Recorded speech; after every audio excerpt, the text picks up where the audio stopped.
when I was in Spartanburg County Detention in detention, man, you know, I was already formulating what I wanted to do with my life. I started looking at what had my life been about. My life had been all about drugs, prison, recovery, and reentry. And I was like, what's the flip side of all that?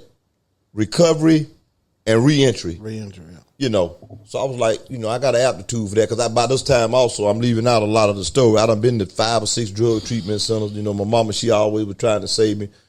Miss my mama. My mama was, you know, everybody knew Lottie Gibson, but, you know, all what y'all seen about Lottie Gibson all started with her advocating for her children. You know what I mean? Oh, okay. Yeah, that was the catalyst for all her activism. You know, you understand what I'm saying?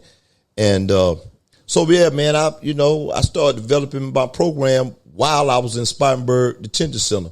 Long story short, man, I ended up at Butner Federal Prison, Medium Federal FCI.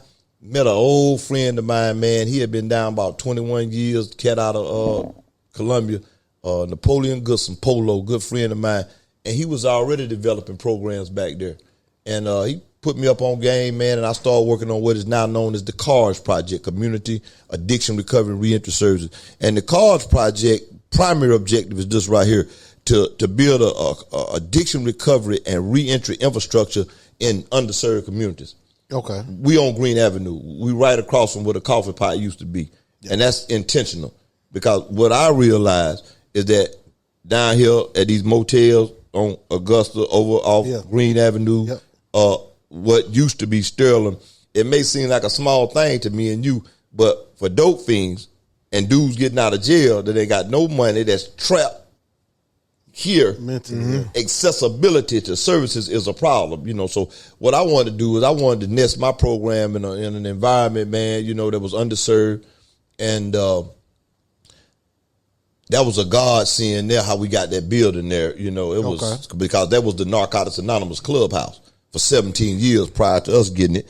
But yeah, man, developed the program back there, worked on it for 7.5 years, got to the halfway house in January 21. Actually got out the halfway house July 21. For 6 months I worked at the building you're talking about. And I really did that as a tribute to my mother, you know what I'm saying? Because this is what you got to understand about me. I'm looking at things in retrospect. And I'm like,